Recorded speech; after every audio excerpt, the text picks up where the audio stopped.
พิรุณไหลหลั่งลินรดสู่ดินหยดเป็นสาย เปรียบหยาดน้ำตาพร่างพรายชนทั้งหลายในทลา พระศกสะอื้นให้ด้วยอาลัยพระปิ่นฟ้าทะเสด็จสวรรคลาพระมาตาประชาไทย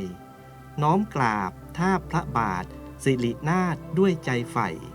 ทรงเสด็จสวรรคาลัยทะสถิตในใจนิรันดร์